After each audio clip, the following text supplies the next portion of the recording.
Hi, this is Private Your Station, and today we're bringing you another special conversation between Aleksey Arestovych, next advisor to the Office of the President of Ukraine, and Yuriy Romanenko, Ukrainian politologist, an expert on home and foreign affairs of Ukraine, co-founder of several media, and co-founder of the Ukrainian Institute for the Future. In this conversation, they touch upon a bunch of different philosophical aspects of the current struggle, historical, cultural, economic backgrounds of the current conflict, and the whole war theater of south of Russia. I think you might find it really curious. Enjoy. Come on in. Media monsters in the studio. Sorry, the enemy is delayed. Me didn't know that there is an important stream coming up. Hello, dear viewers. Different events tried to not let me be present today, but nobody can stop me. Alexei, I'm sorry we don't have a cake today, but I did ask my spouse if she can give us some dessert or something for the stream. So she gave me the whole jar of some Polish dessert. So instead of cake, it'll be that. I showed a clip from a movie. I don't know if you've seen that on my social.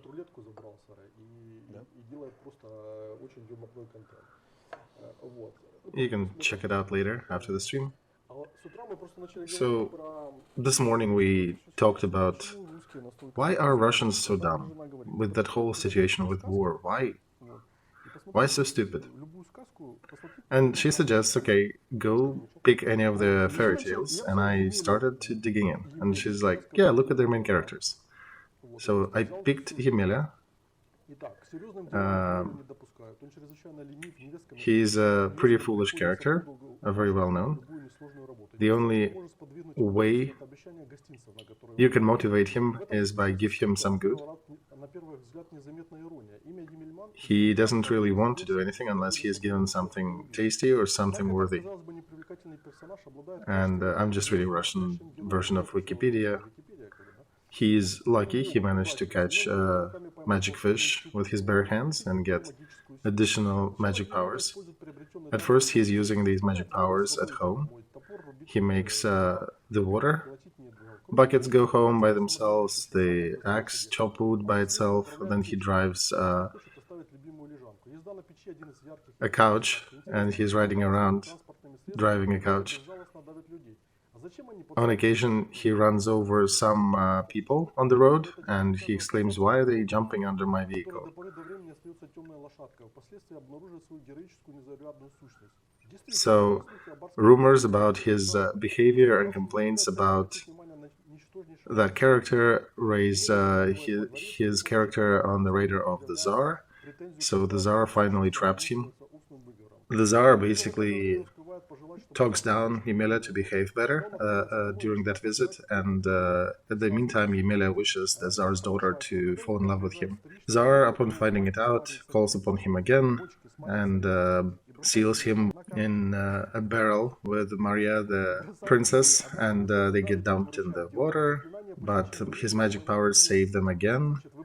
He makes the barrel to park on the uninhabited island.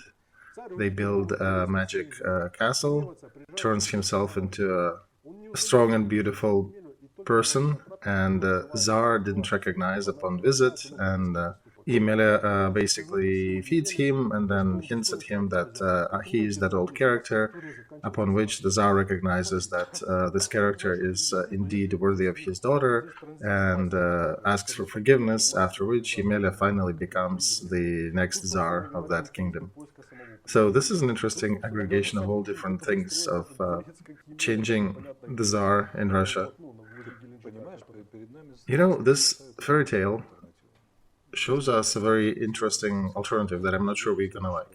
Because if we are thinking that Russian citizens are in general driven by collective archetypes, and I guess Ukraine people are also driven by collective archetypes, so where are the borders of the reforms that we are going to do? Will they bump into a collective archetype? You mean on our side? Yeah, on our side.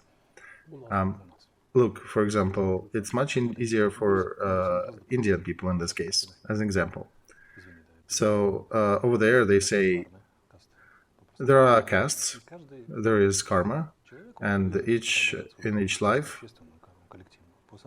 works through their own karma. So they say in India that it's actually justified that you and me, for example, would be in a higher caste and we would have better access to medicine and would enjoy the goods of life better. But the ones who are in the lower caste, they actually have a chance to be reborn in a different caste if they behave appropriately, if they score well in this life, so next life they'll be living better. That's why India, I think, despite of all these differences in their society, they don't really sweat it. They have a bigger picture, a bigger outlook on the worldview and the lives, and there's no real spirit of revolution in there. In here, we have to face a collective archetype, and I'm not going to point fingers, but one of us, 4 days ago, had bumped into one element of that archetype. So, can we really accuse Russians that they are being managed by these archetypes and that they think in certain ways? Can we point fingers at them? When I was in my active intel days, I was looking at all these events in Russia. Chechnya, first, second, Tuzla, attempts to capture Crimea.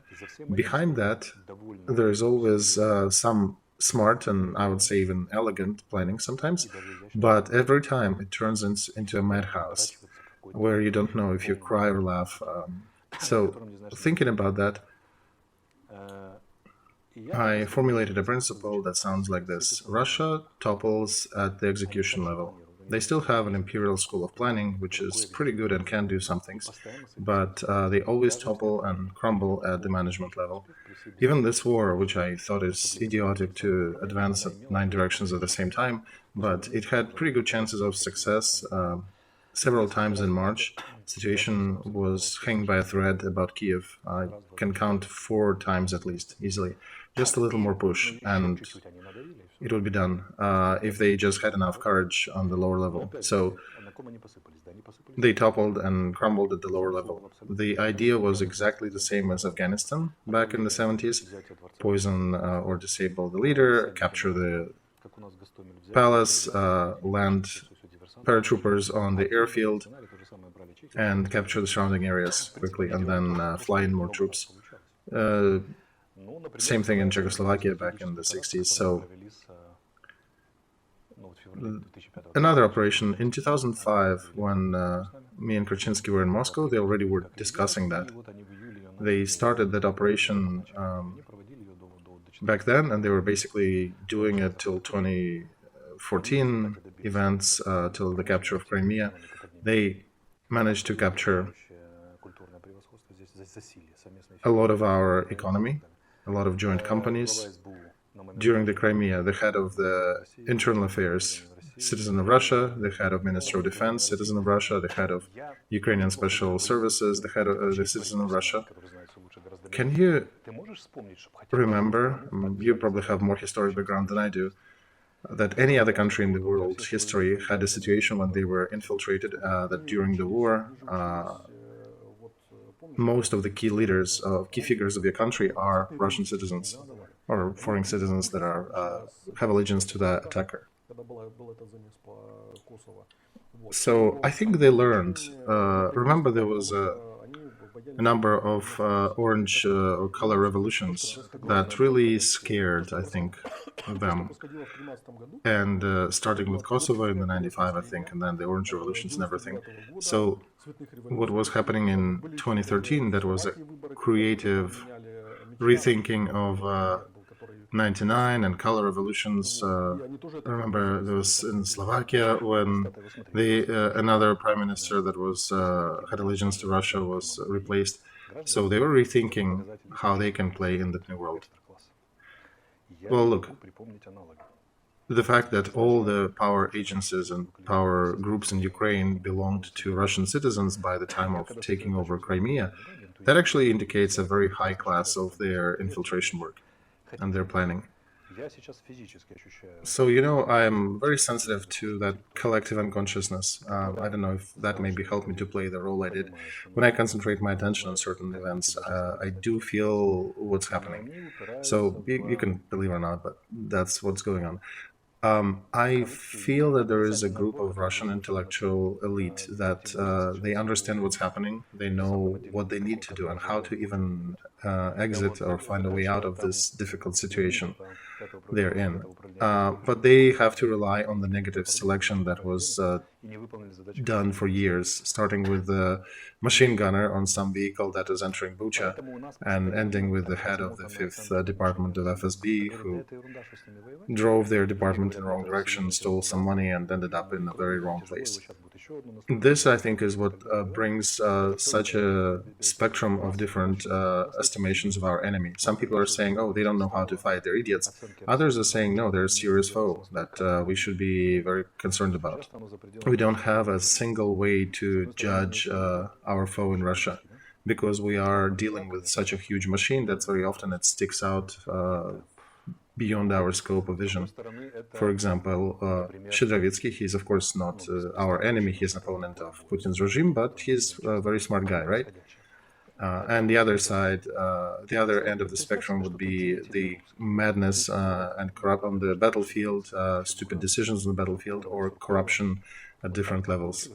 Imagine that you are a figure, an active Russian figure. We're sitting in Kremlin and we are trying to figure what to do and writing an ideal plan from our point of view.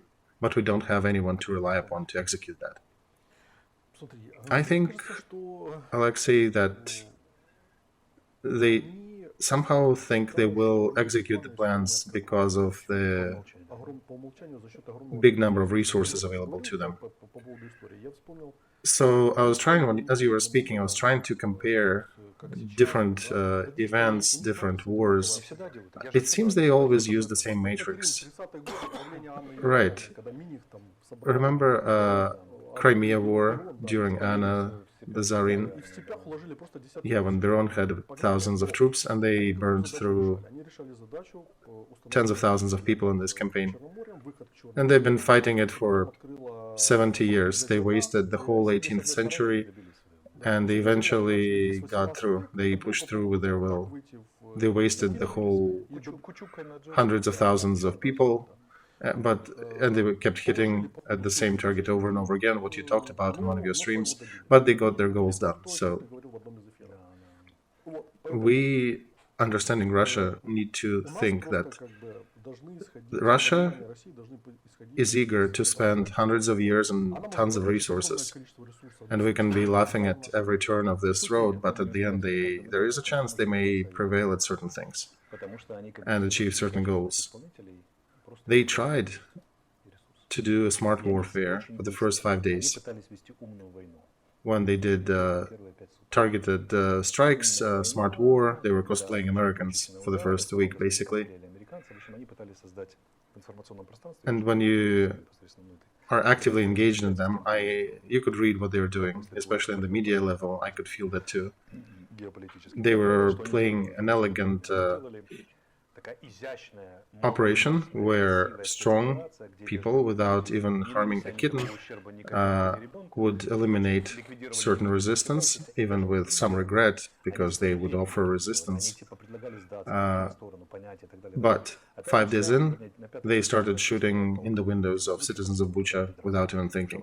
So the war really brought them down. But at first, they were attacking on the concept of smart Surkov, who deceived dumb Americans and had beaten primitive Ukrainians. That was the message they were trying to send. Now everything is pretty understandable what they're doing. Back in 1314, Surkov's message was, why kill when you can destroy, when you can disrupt? Yeah, and they didn't even want to kill initially. They were saying, just sign off resign, and we'll even let you write your memoirs.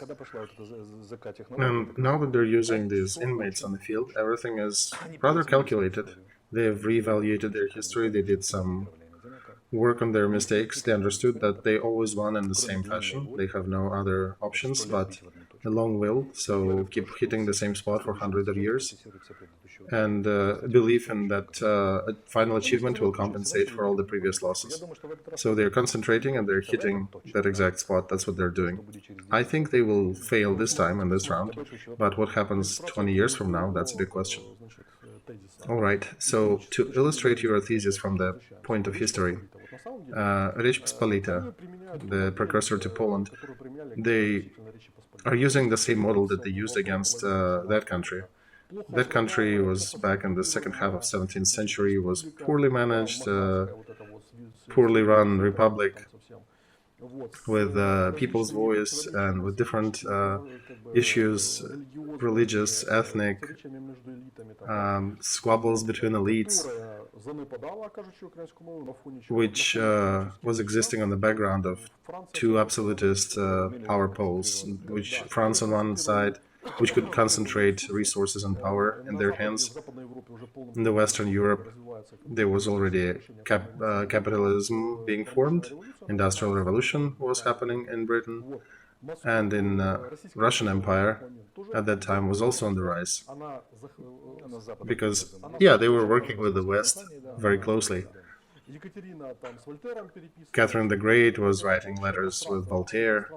They had a joint cultural level, cultural space. They were speaking French on the elite levels, right? The nobility was moving between countries easily, right? Changing positions, exactly. And in the lower levels, there was, especially in the Russian Empire, there was a kind of wild resources that could be just directed at, yeah, go there, attack that. So,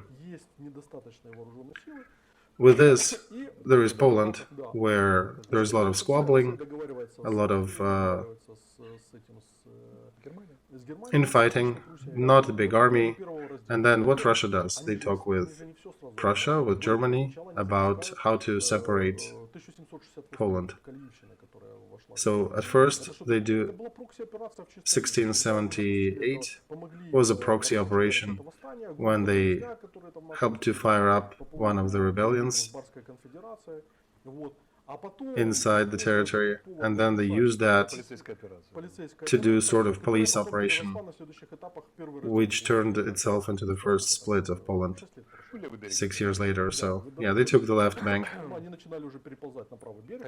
The right bank, right. They started crawling onto the right bank. And they failed to solve this task initially. They bit a piece off. They affirmed that with Austrians and Prussians. And then 20 years later, they did a couple more cuts and completely liquidated that project, which Poland was before that. So when everything started in 2014, they initially used the same strategy. They cut a piece off, waited a bit, engaged other players, offered something to Germany, to other European countries. Please partake in the collective assassination of Ukraine because, look, it's a weak country. Let's take over, let's manage them. And they can never do that on their own. They always do some infighting. They're only rebelling and they're not doing any economy and they're just hurting unless we come in and manage them. Okay, I have another question I want to pose. Dear audience, our friends, think.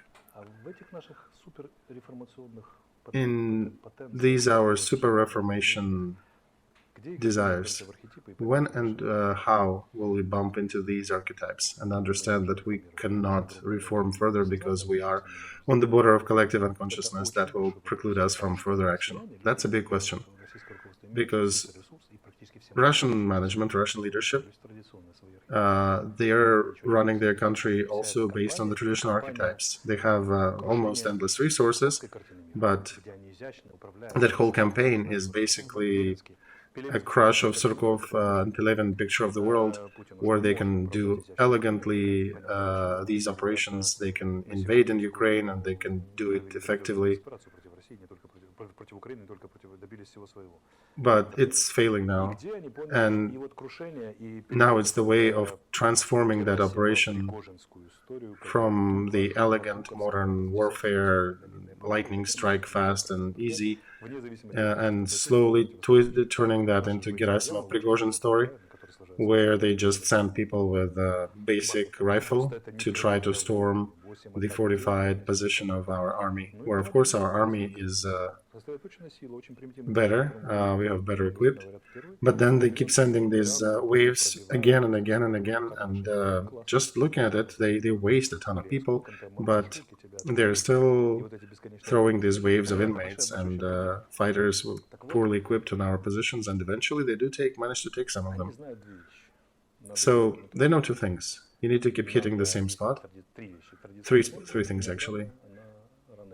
They have to be very traditional in their actions, and maybe not now, but 50 years. It'll work later. It took them about 100 years to cross from the left bank to the right bank, to back in 1600s. In 1668, right. So it took them 100 years to cross that river. And why? Because absolutism in Russia allows them to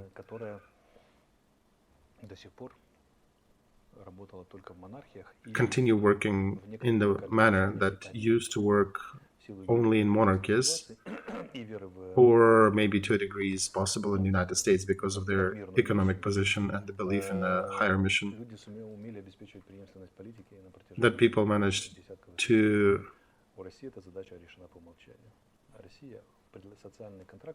create a transfer of political power, continuous transfer, peaceful transfer for hundreds of years. In Russia, it's a basic offer that you face. It's like a Byzantium, where today you can be a slave, but tomorrow you can be a ruler. So you don't need to go far. Kirill Razumovsky, who was a choir singer, and then he's a favorite of the empress. So people had some certain social lifts, but in order to be lifted, you need to follow the trend. You need to follow the government guidance. And also, Prokopovich, the one who was building up Russian Empire. So it basically, their trend is, their archetype is telling you can become everything if you follow government trend, and if you go against it, you will be crushed. We'll catch Litvinenko in England, we'll waste 100 of our troops, the best of them, to find you and kill you. And that's their model. And one needs to have super extraordinary qualities and very unique ontology and a picture of the world to resist that for tens of and hundreds of years. West can do that because they're a player of their own and they have their own archetypes and their own play in the world. But what about us? I wanted to bring up the Black Rada. When was it? 1663, right?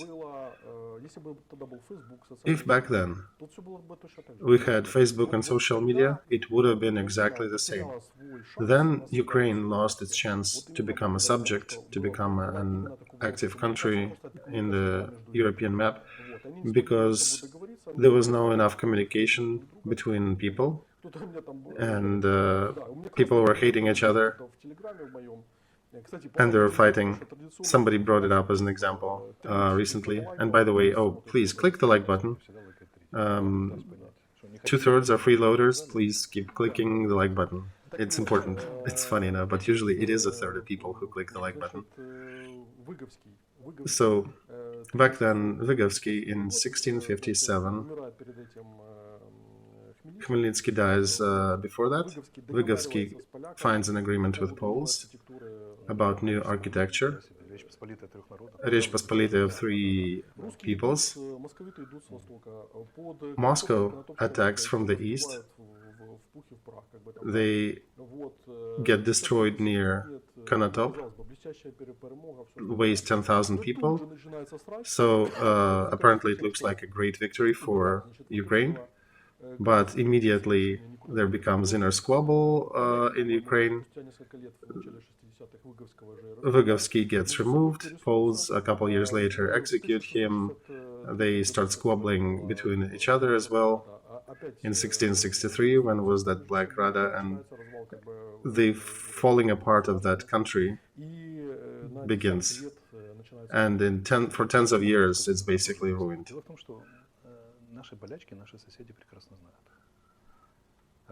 I want to say what our neighbors, the Poles, know real well. Russian School of Diplomacy observes us for a long time, for hundreds of years, and they know what to press, which buttons to press. And they observed that a ton of Ukrainians preferred to switch the blame from Russians, that house that was destroyed in Dnieper, to Ukrainians.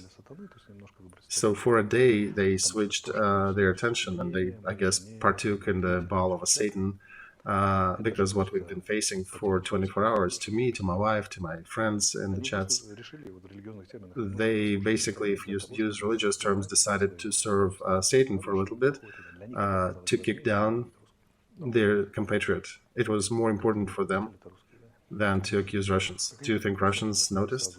Of course they did. They put a big tick. This is a technology. If you cannot win on the battlefield, that's how you work. And by the way, I did talk to Sergey, our friend, before the stream, and the third guy who is usually participating in our streams, he couldn't come today, but basically most people did confirm that they do support you, that they were fighting that information battle for you in that day, and it is not about you, really.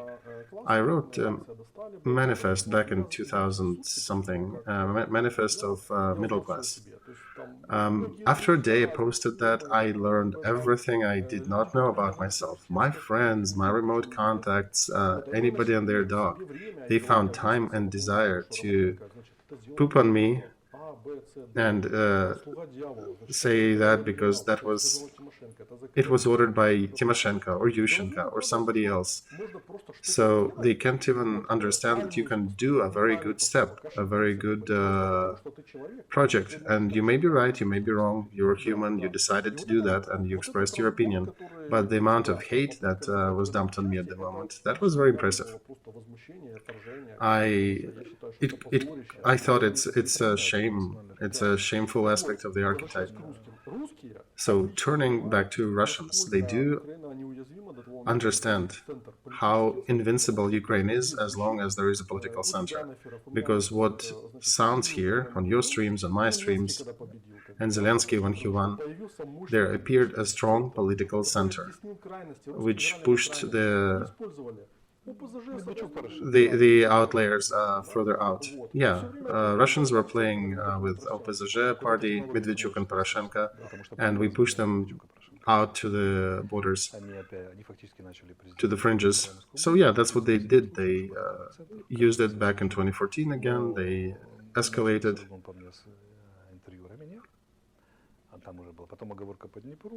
And what they did, in this time, they took my interview with Ramina, and then the Dnieper happened. And remember, in Ramina's interview, I did attack Medvedchuk and Poroshenko's interests, so they went after me based on all this. And Duda in Poland and others, they understand that there is a big threat coming up now because they're starting to change their effects a bit, to change their war fighting a bit. Now Gerasimov is the head of Russian operation, and they started dumping leaflets on our positions. It hasn't happened before. You know what they're doing now, right? They took away their phones. They think it's effective, so they're cutting off the communications, and they started dumping leaflets on our positions in the same spirit as, remember, back in the Second World War, Germans were doing. Russian Ivan, you are surrounded. You know, it actually does work in some cases, especially if you use that as a pass that you will not be touched in prison. And let's look at the death of Denis Monastyrsky.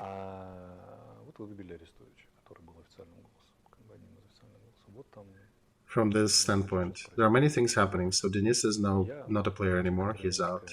Arestovych was taken out as the official voice. It seems like there is another force unfolding now. You're sort of being carried by the stream, us as a country. Look at what's happening. There is this interesting story unfolding, and key figures that Russians think are important, they get heavily attacked. And we need to remember, we are invincible. We will win as long as we do not squabble, as we do not fight with each other.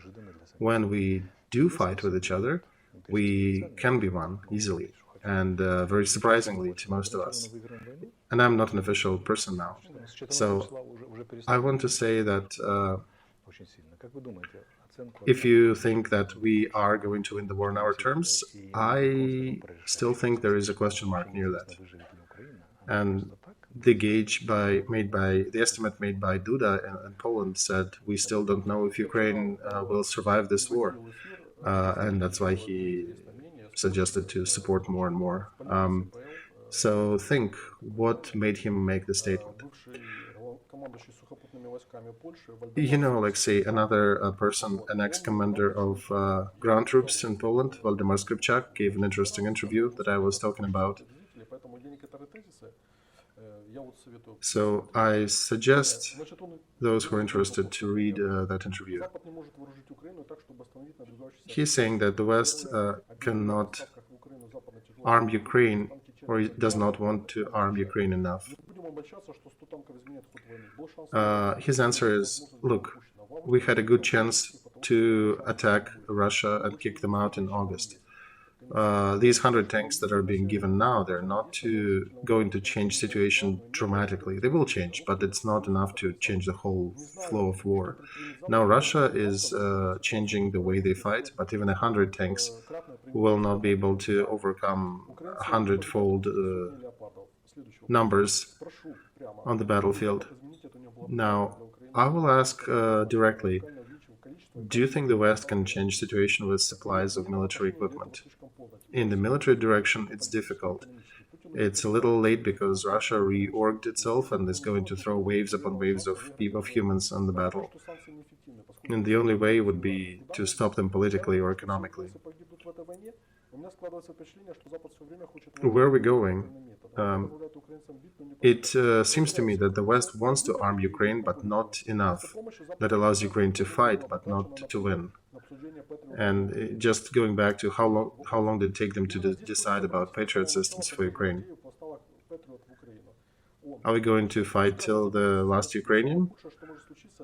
So we understand that some people are building their political capital by winning certain scores on the background of this war, and that gives Russians time and opportunity. So he's being asked another question. When Russia invaded Ukraine, nobody believed that Ukraine will stop Russia, and they managed to. Yeah, Ukraine figured how to stop Russia back in the day, but Russians also learned. They learned how to fight from Ukrainians. And we did lose a good opportunity to push back in summer, and now Russians are trying to capitalize on the advantages that they know they have. And they're eager to spend 500 people a day. For them, it's nothing. So the journalist keeps asking him, do you think the West should have continued supporting Ukraine? Yes, he answers, but not in a drip-drip mode. Not as a dripper. It has to be a complete full flow of weapons. Ukrainian soldiers need to be trained en masse in Poland, here across the border, and be sent back to the front, equipped and prepared. I'll share the link under that stream. It is in Polish, but I think people can find Google Translate and others to read through it. But it shouldn't incite panic, but this is a serious risk to consider. So since we're talking about, yeah, right, it's not panic.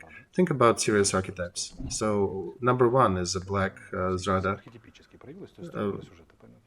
kind of inviting spirit. And the second one is part of our anthem, which is an interesting word, verbiage that says we'll give our souls and bodies for our victory? Is there anything creative, productive after that in our anthem? So, frankly, that's what kind of piques my radar, that we will lose our souls and will put our souls and bodies on the altar of our victory. But combination of that with that black zrada, with that infighting and bickering, that is probably the biggest danger to our society. And I want to add here, we not only lost a good military chance in summer, and the Russians figured a way to restore situation on the front and mobilize more troops and even tried to continue pushing in a couple areas of the front. We also lost the public chance, inner political chance, governmental opportunity. And when you lose that chance, you are not the player, you're becoming the played. You fail to catch up with the speed of game, and you start to be frustrated, and you start falling on the lower, what they call the lower chakras or lower archetypes. Remember how we started the war. It seemed like it was amazing. It's almost like I felt some god hand fighting on our side, and every shell was hitting the target. There were 17 groups around Kiev, and we could only hit 3 out of them.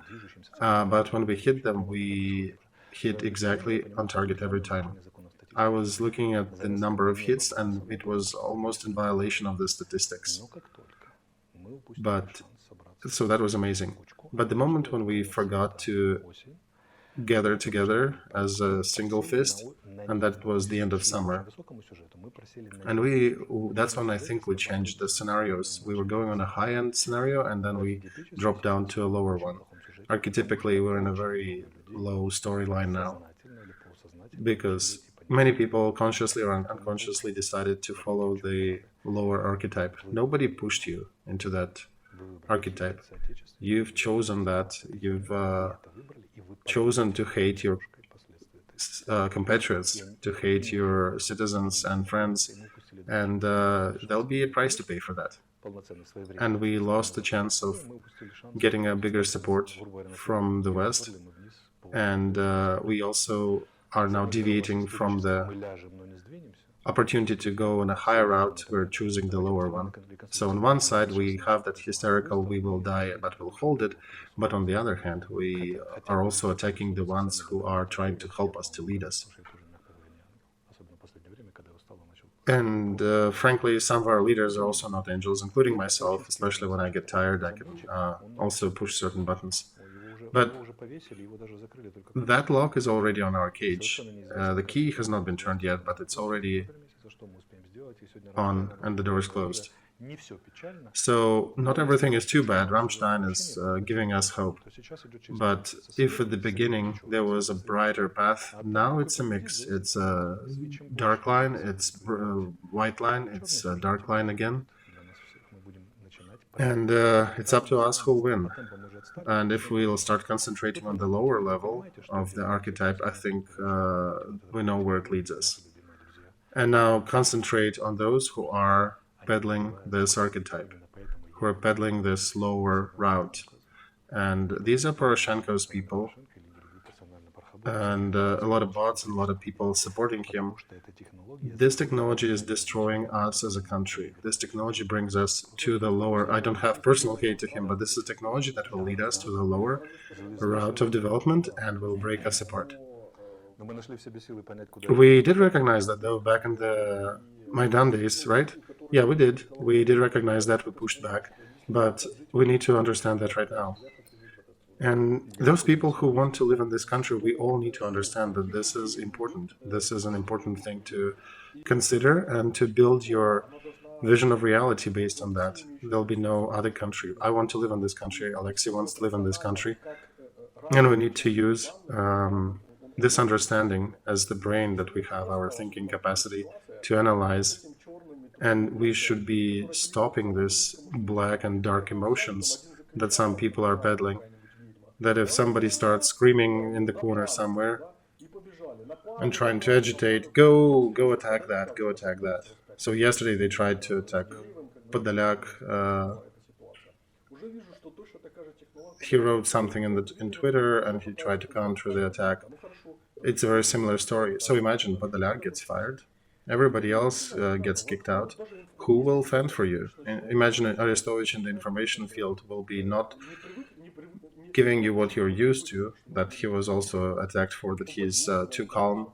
If he'll start spewing the exact harsh facts about numbers dead, or just will shut down and will not talk, imagine that. We can't calculated, me and Fagin, how many people did we reach during that time? About 1 billion, 970 million. Imagine we pause, right? We won't pause. We are fighting for our homeland. But a simple thing, when Manafort came here, he did the same thing in America. So politics has to be similar to football.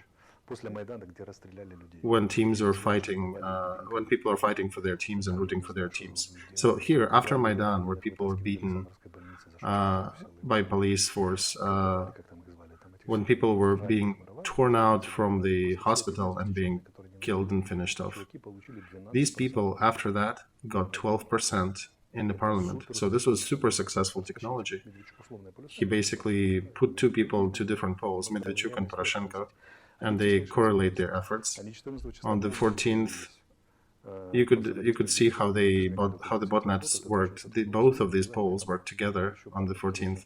Those people who dove in and analyzed the situation. When I stopped analyzing my excuses, because that's when I saw that it's an organized campaign, I recalled my apologies. And they're doing it not because they're genius. It's very simple, the campaign they're using. And it wouldn't even work unless it did hit the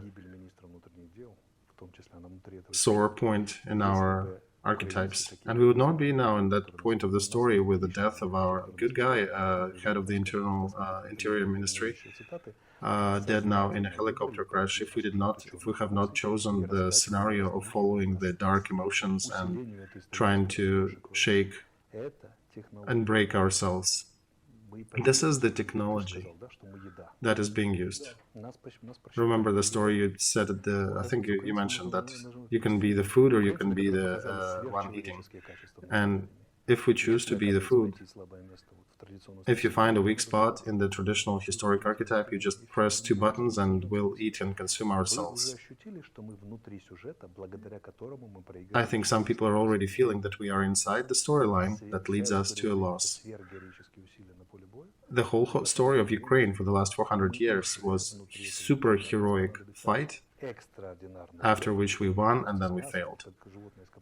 And to get out of this story, we'll need an extraordinary push to get out of it. And we seem to be continue for now to keep falling in there. Even Podolyak is getting attacked now. I'm looking at what's going on now with a degree of skepticism. Remember, it's difficult to be a god. I'll quote you. While I'm looking it up, you can maybe say something, but I'll describe what's going on with us. Yelena Katitsa is writing, Ukrainians are living for 30 years as food for the power. No, I don't think we are the food for the power. I was bringing an example with the words of Radoslav Sikorsky, who, during his meeting with the deputies of our parliament, when he's asked, in Poland, our parliament, when he was asked why is he asking for bigger funding for power ministers in Poland, and they were sitting having lunch then. He said the countries are being divided in two groups, the countries that are eating and the countries that are being eaten. I want Poland to be at the table and eating. And here I'm quoting the Strugatsky. He was getting drunk, but slowly. Suddenly, he lost all cognition, and then when he came back, he saw the table split in halves in front of him, and he had a sword in his hand. And he understood that he needed to go home, but it was too late. The wave of the lower emotions already captivated him. He was still remained an earthling and intel, and he was going for the good goals that he had in front of him. And he could not become Romata Estersky, who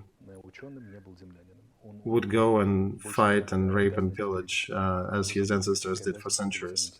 But he was already not a scientist. He was already not a researcher. He had no qualms. He knew what is black and what is white, and he wanted to go, and he knew that he had a certain wave and path to follow. And that's what I'm saying.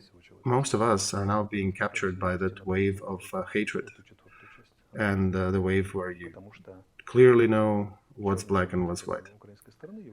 And the black figures of Ukrainian archetype is bully and a sadist. This is the dark side. When these things start to pop up, imagine and see how many people got affected by that side of the archetype. A lot of people with high education jumped on that bandwagon hating certain figures. It's all up to you personally. It doesn't matter how much education you have. Some janitors had more conscience than leaders of educational establishments in those last few days. These people who jump on that black bandwagon, they already have lost to Russians, because that archetype is the one who eats his own, the one who eats his neighbor. If they continue it's cannibalism, right? Yeah, exactly. It's that cannibalism of Russian swamps. Kievan dukes, I think, let the spirit out as a curiosity from those lands. But if you think that we can survive by doing and following that path, it's wrong. It's a black archetype that will devour us. And in this sense, even those people who may not even speak Russian and always been speaking Ukrainian throughout their life, if they follow that same archetype, they are on the dark side. They are eating themselves. And this is the thing that's now raging and trying to get out, that we need to resist. And those who fall for it basically are participating in the ball of a Satan against your own, on the verge of the decisive battle for the Ukraine. Do you understand what you're doing?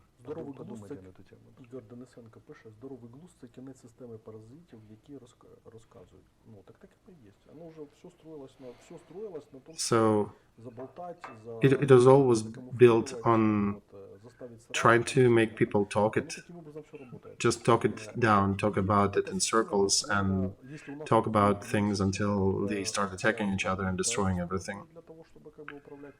And for us, it's a destruction. It's something that eats us from within. But for Russians, it's a system of external control. That's the system they always use to control their periphery. Yep, exactly. I wrote an article back in the day, Alexander Nevsky as a traditional history of Russia. This is the Horde's principle. When they called upon Nevsky and Michael from Chernigov, I think it was 1382, so they killed one from Chernigov because he refused to partake. I think Kievan Duke was killed because he refused to follow the procedures, and the Moscow one actually followed through the advisory and through all the demands of the Horde, but he followed. And he was elevated to the Horde tax collector and the Horde representative in the territory. By birth, he could gather maybe 100 fighters in his hometown, but he was elevated to the ruler of the territory, and he got all the power. The Horde is always betting on the gray and on the traitor, and they cut out all those who resist, and then they take a couple more figures, the gray and the traitor, they rewrite the history. And if they win, imagine that, we will be the evil Bandera people. 5 years after the Russian victory, they will claim that Bucha was done by us, and they will make monuments, and those people who treasonous to us, they'll have the busts built for them in the different cities, and the monuments erected. So don't help that side. Don't become these greys that attack somebody bright, and the traitors who are eager to strike your own before hitting the aggressor. That's what's happening on the 14th. Doesn't matter to whom, I'm not even using my name in that, but I'm just showing how the archetype worked, or the combination of those. So I'm making a statement that they calculated the technology and they're now pushing that story. They found that weak spot. So as we talked earlier, it is not even a question about Aleksey and about Arestovych. Oh, yeah, no, it's not. It's the question of our future. It's the question of our future that we're trying to address and discuss, and a question about the instruments that need to be used in order to overcome that pitfall, that archetypical pit that precludes us often from going to the rational and civilizational path. This is preamble. Now let's go look for the key, and I think we found it. So, in the streams themselves, we're talking about the direction where we want to move. And about 2 weeks ago, there was a thesis posted here about southern Russia. And it was born in one of the communications, and it did stick in my mind, because I think there are several answers to how to move forward and how our politics needs to evolve, and where we need to spend our resources. So let's take a look at what kind of Russia do we need, first of all. In Ukrainian social media, there's always a question how it should be broken apart, how it should disappear, right? It will not be completely crumbling. These are all the ones. These are all the ones in the style of Yemelya the Fool, that character from Russian fairy tale where there is some magic. Look, you just posted a critically important topic. Here's a classic example of importance of that agenda. When we start thinking about Russia, we usually fall under the control of Russian archetypes. We think that Russia will fall apart, exactly like Yemelya the Fool from that fairy tale wants to and achieves his goals. If he finds a magic fish, wishes upon a certain thing to happen, and it does. You know, when we start believe in magic disruption and falling apart of Russia, and one needs to ask a question here. Why do we believe? No, why is it not possible? There are rational reasons. Look, 1917, revolution in Russia, that was played out during the 2-year period. There was civil war, there were Brits, there were Americans, there was a coalition of Entente, the countries from the West supporting certain political force. There was that also a big game against the British Empire, where Russian and British empires were fighting over different proxy wars in different regions in Asia. But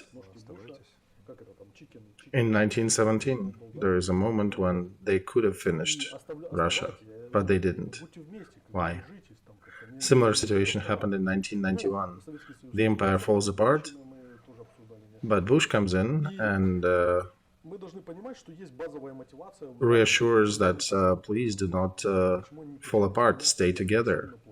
Regions, republics of Russia do not run away from each other. Soviet Union fell apart, we had discussed these reasons earlier, but we need to understand that there is a basic motivation on the West. Why they still want to keep Russia? Russia has basic function and basic utility. It is, in essence, a shield from the East, from Asia, that old story of Tamerlane, Genghis Khan, and others, other invaders back in the day. Yes, Yuri, Russia has set functionality for the West. First of it is that Russia is a preset enemy for the West. It is a good enemy which they can fight with when they need to. It also is a buffer from the hordes of the East. In this case, they're balancing China. Then Russia is ropes and wood back in the day, but it's natural resources this day. And also every time when the West needs to do a big modernization effort, but they're lacking some resources, Russia is bringing itself as a sacrifice on the altar of this process. Look back, Livonian War with Ivan the Terrible, who blocked the Livonian Order, and Poland, what was it back in the day, and it would not partake in the on the Catholic side in the religious wars in Europe, but they were too busy with Russia. So imagine if Poland had resources to partake, where would European history go? And in the meantime, the Brits made Archangel Company, and Moscow was selling ropes and other resources and timber to Britain, and helped them refit their fleet. And Brits quickly gained on the Spaniards in the sea and won a few decisive battles with them. Then Peter's Russia, Peter the Great's Russia, when it sacrificed itself again, its population diminished by about a third, as a result of his reforms and repressions. And then Russia torpedoes the rise of a Swedish empire and liquidates it as a viable rival for the inheritance of the Spanish empire in Europe. And from the first great empire, Sweden became a quiet periphery after that war. So Russia again sacrificed itself in this case, and it also modernized itself in the process. After these wars, Russia, 46% of St. Petersburg were German, and it led the West to use resources to inject itself in the Russian culture. And then Stalin also is the next sacrifice, because he essentially lost the Second World War, which was won by the United States ultimately, who took over the British Empire and the growth of the USSR and their control. And now Russia is again awakening the West and essentially sacrificing its growth on the altar.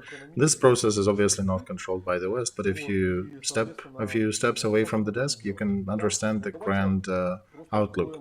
If we manage to calculate that here, do you think the think tanks of the West not understand that? I think they do, and I think they understand and accept what's happening. And they, first of all, the West would not let Russia to completely crumble apart. So, Alexei, in this case, understanding the utility of Russia for the West, it also opens a discussion to the utility of Ukraine for the West and for the world in general, as a country who is resisting and opposing Russia, and opens the logic for our geopolitical, geoeconomical big game and what we should be going for. Let's just open some maps and look at them. Let me do a little detour first, and then we bring the map up. So last conversation we had with Chudnovsky, it really lit a couple lamps in my head. I managed to see the bigger picture of that. I think I do now. Remember when we talked about Kharkov and the eastern cities? They became in a logistical dead end because now it is the eastern border of the civilized world, right? They are cut off from the markets that they used to supply with their goods further to the east, and they're sort of encapsulated on the border. And any future perspective of these cities needs to be relied upon how they will be fit in the bigger market. Where will they get resources? Where will they get sales routes? Right, Yuri, Ukraine is basically being turned inside out because we used Russia as a market where we sold things, and now we cannot. And it changed. So used to be a big transit way all the way to Vladivostok. Now the border ends 20 kilometers away from Kharkov. Yuri, I got some people writing here. Yuri, look at the map of Ukraine. It's sort of reminiscent in general of the eastern borders of Russia. Why is it not a frontier in a way? And the border from Russia. Well, yeah, frontier, border, that's about nothing. Russians can cross borders. They don't care much. So the problem is different. I would pose that we need to create a strategy that would need our different regions to fit certain functions, which the West, by the way, if we are smart and if we transfer it to the West, that the West would supply some of our regions and support some of our regions in playing the role that Russia is playing now, or was until this war. So here we kind of, let's look what Kremlin says here. Kremlin says we need to capture Ukraine because we need a buffer from the West that is sharpening their knives and want to put their missiles. It's their propaganda and lies, right? Sweden and Finland are joining NATO, and Russia is staying mum about that. And there is no buffer, they don't care. Geography is a little different there, but still, they don't scream about that. And now Ukraine, in its turn, can turn the same logic onto Russia. Since early March, late February, Kharkov and Dnipro were being shelled by our Russian foes. It was obvious for us that we need to push the border further to the east. And that would preclude Russians from using MLRS systems.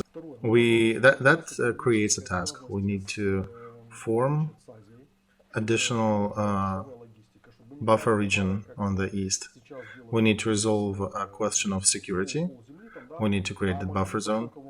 We need to resolve economic connectivity question, economic connectivity with Asia, so we would have cheap logistics. So we would not have to send the goods halfway around the world trying to avoid the areas of war. But there needs to be easy access to what is a new 21st century Silk Route. And that would help us to restart the economy of our southern cities and eastern cities. So let's look at the maps. Okay, English language, that's better. So this one shows a lot. You can see Ukraine on the left. There is Central Asia and China further to the right. Russia is on top. And there is a Russian protrusion between Ukraine and Kazakhstan. And after 2014, when Russia became hostile, we were cut off from access to Kazakhstan. We had to go through Georgia and Azerbaijan and Armenia, but by the means of Black Sea, and then to the Caspian Sea, and then get to Kazakhstan, Turkmenistan, and such. So Moscow, basically cut us off from direct access. So the logistic task for us would be how to build that bridge with Asia, and how can we develop that bridge in the context of our relations with the West. From the eastern border of Ukraine to Kazakhstan, it's that famous 450 kilometers. It goes through Volgograd. You can see there is one city on this map, and you can see where the four rivers join. In essence, it's not four rivers, but it's four major waterways that creates a rectangle there, or that's the story we need. We need. This should become a northern border of that southern Russia that we need to help create. You know what Russians are pushing here? They want that new Russia, Donbass and those fake republics, and control of Crimea, because that solves their issues. Because Crimea becomes that red-green on the left, becomes their unsinkable aircraft carrier, in essence, in Azov and Black Sea. But if we take the other regions, Rostov, Volgograd, Astrakhan and Kalmykia, those four regions that separate the white Ukraine from the white on the map Kazakhstan, so these four regions could become South Russia.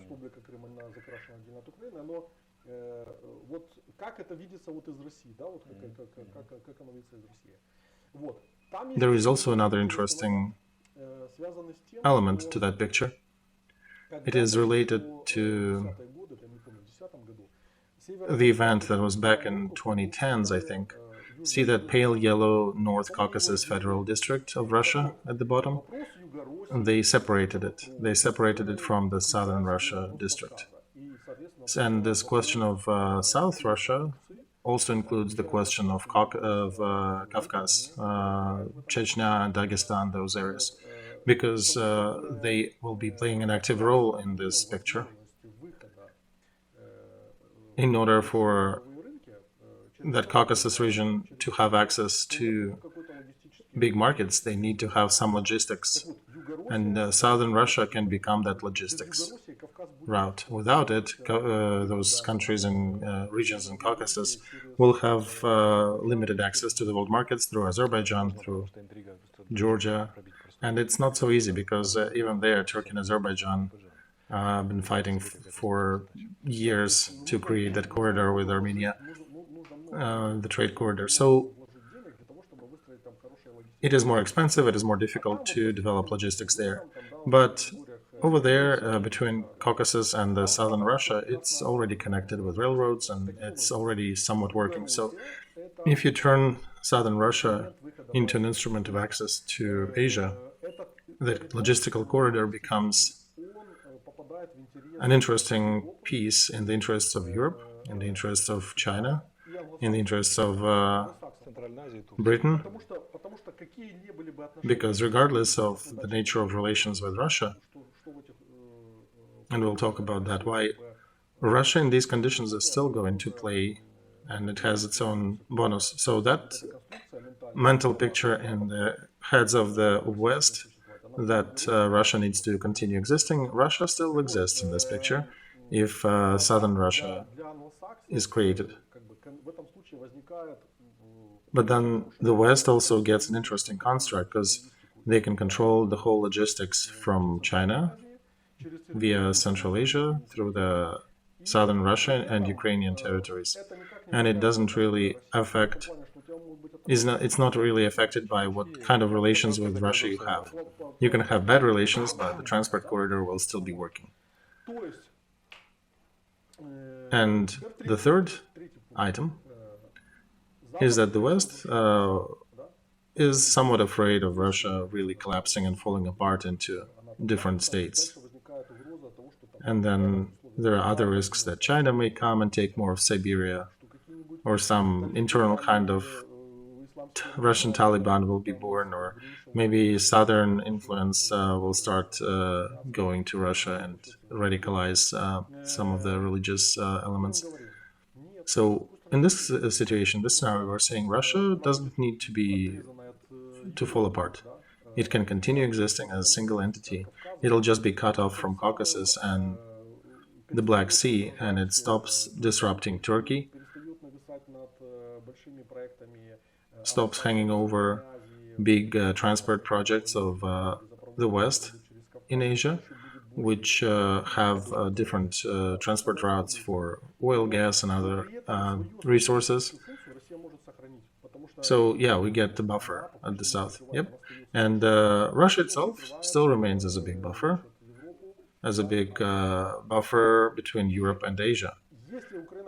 So, and if Ukraine just comes out with, hey, we do want Ukraine to fall apart, so we do want Russia to fall apart, this will not work.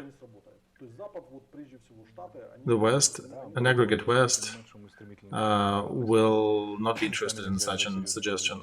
And right, Yuri, the West will also be probably understanding that we are losing adequacy in this case with these suggestions. And they need to interact with some characters like the Timila fairy tale lazy vagabond we discussed at the beginning. But if we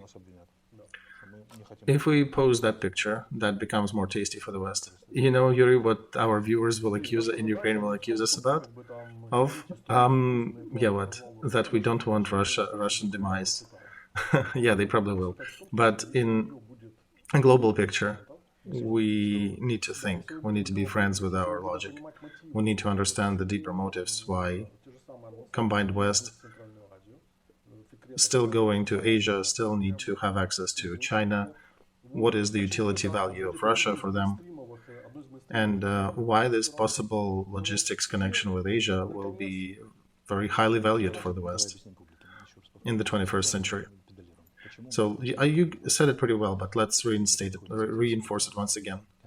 This transport route will be very important. This is an important piece where the interests of China and interests of the West coincide. You mean that southern Russia, right? Yeah, the southern Russia region, the logistics way through Asia, southern Russia, Ukraine, etc. That is an important trade route, and then oil and gas will also go through Caspian region. And this will be an extra buffer where aggressive plans of the next Putin, when Russia gets one, will not be realized easily.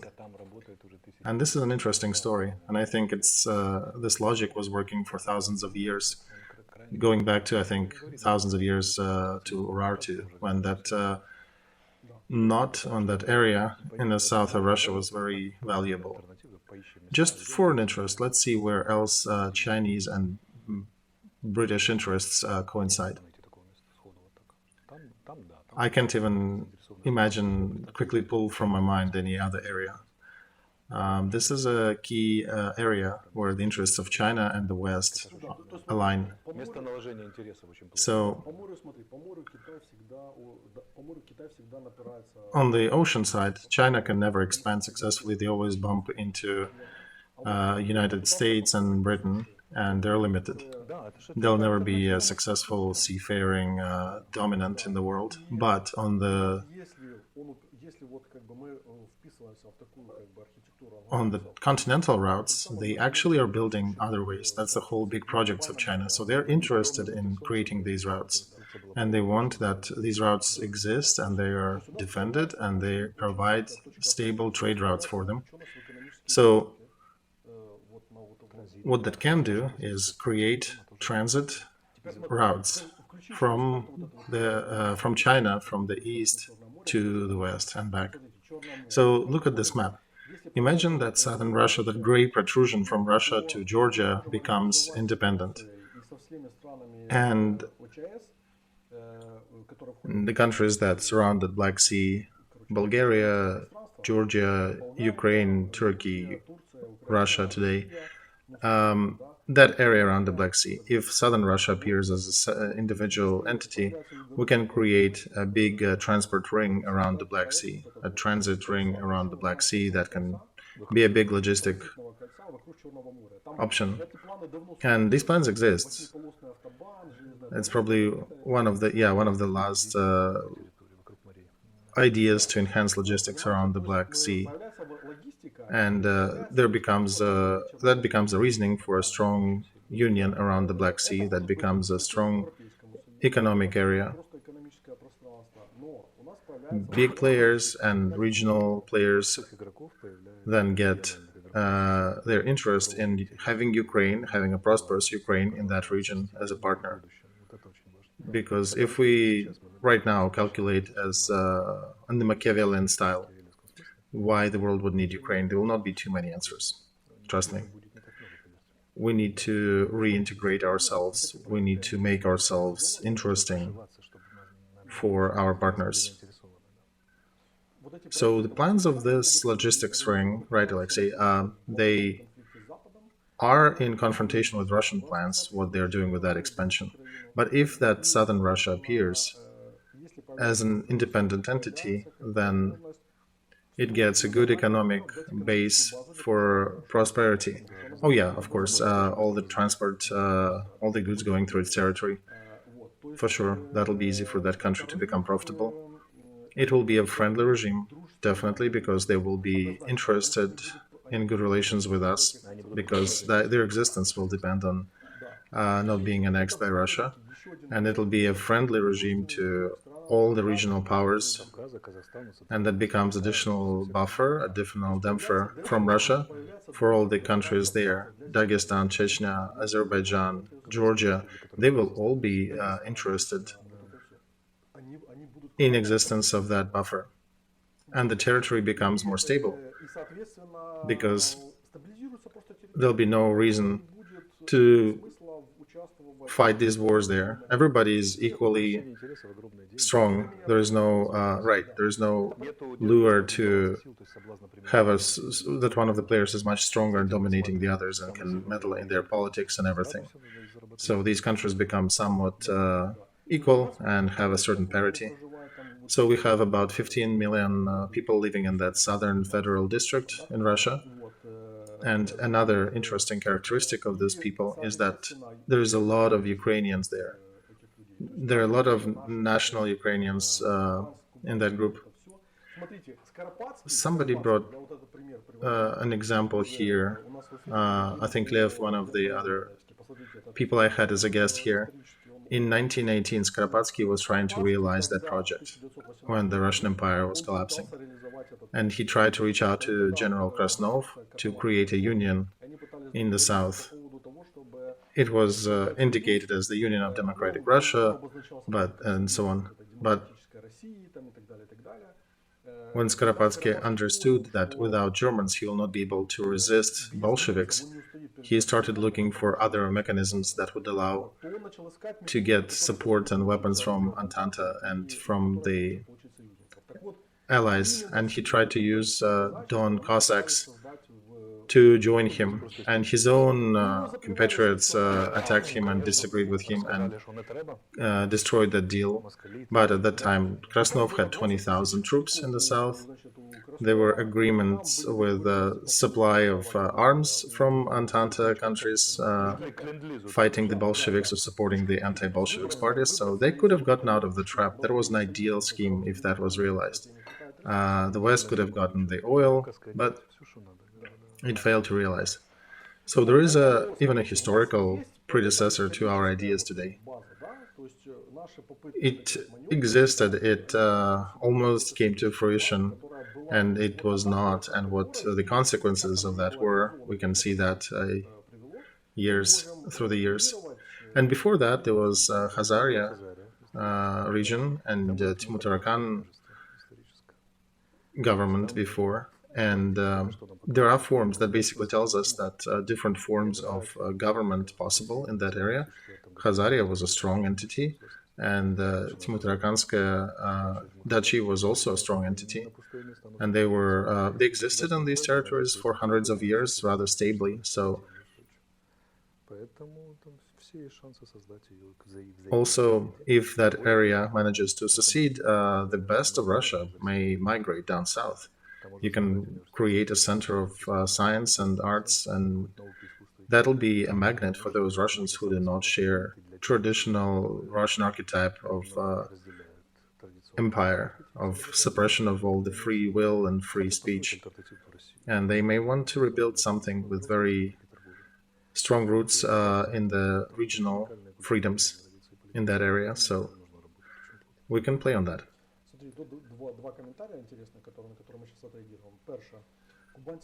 So, in this case, right, the comment is saying that they will not want to be Ukraine, they want to be independent. Yeah, and they will be independent. That's the thing. Yuri, I think people don't understand that it's not bigger allies who give you stability. It's regional allies who are the first group that supports you. Look how much Azerbaijan spent money, how much resources and effort to make Turkey their ally. Those who think they were always friends, they're wrong. There was a series of wars between them. They were not always allies. Yeah, right now they are, but they've been working on that. And it was not easy. Same thing for us. Joining NATO is important, but the chain of regional allies is super important. So it is a good goal. We should have NATO behind us, and also we should have local, regional powers on our side. So when Russia decides to repeat second or third round of fight for our territory, there'll be 7 or 8 countries on the Black Sea region with us who would be opposing that, and Russia will not be able to break that union. And people are writing in the chat here that Turks are building their influence through Zangezur corridor. Look, this is a small 60-kilometer story, and including that territory, by the way, too, we're connecting Ukraine with Kazakhstan. And southern Russia is the area of the influence of Turkey back in the day. Of course, because Cherkess and some other people, they were pretty closely related to Turkish Empire. So there is Turkish interest in the southern region, and we should be involving all different regional players in participating in that new structure. So dividing Crimea, dividing Ukraine should not be attractive to any players here. Let's bring the map. You know, Yuri, what Azerbaijan people said? One smart man in Azerbaijan said, "We are fighting with Armenia these days in order to teach them that it's more interesting to live in peace and to trade than to fight." So look, Azerbaijan is fighting with Armenia to convince them that living in peace is advantageous. They keep trying for all these years because Armenia initially refused for the oil corridor to go through them, and it was diverted to Tbilisi as a result. But otherwise, Armenia would not need to rely on Russia, and they would have their own energy resources. They would have a stronger trade position in the area, and the fact that they allowed their political Karabakh clan to win and to lean on Russia, that was a sad story. So I think now they're realizing their mistakes. This is an example, though, how local powers solve difficult issues locally. And they're just using all that effort to solve a small transit path for the goods, for the oil. If we are unlocking that southern Russia, imagine how much additional bandwidth will it bring to that area when we connect Middle Asia with the Black Sea region. It opens a new Klondike, essentially, where you can build a lot of economic development based on the transit route. It's a new formation that I think the games to play to get there are worthy of our attention. This is something we need to be paying attention to. This should be now strategic tasks.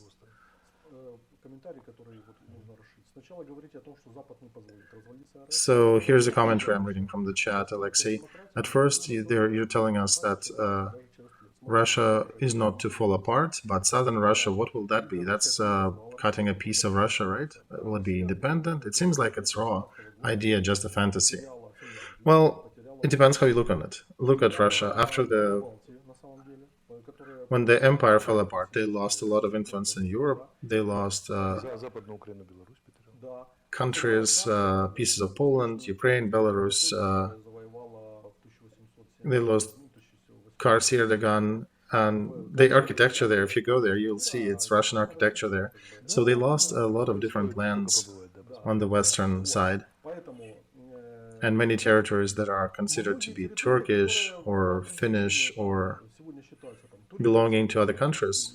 About 100 years ago, people would be shocked if you would have told them that these countries territories would be independent.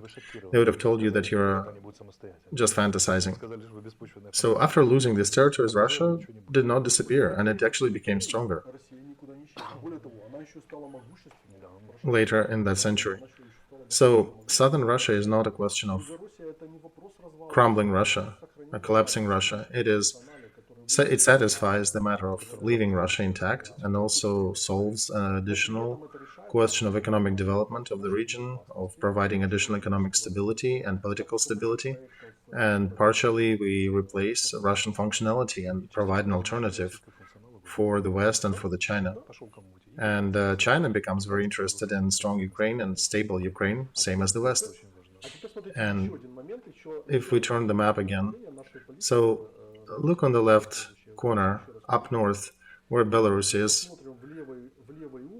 For Ukraine, in order to succeed in this plan, we need Moldova and Belarus to be also independent and strong, because then you create an Eastern European Union, which would be capable to not block but to control the influence of Russia and to control additional trade routes which Russia tried to monopolize. They would be additional option. So if southern Russia appears and Belarus becomes a friendly nation, look, it becomes a longer corridor from Asia. And then also Ukraine has a very limited border with Russia, where Russia can attack Ukraine from. We're becoming more protected, and radically we can influence more transit, more goods going through different routes. And China would also be an interested party that would tell Russia, don't go there, don't do any wars in that region, we have our interests. What are you talking about?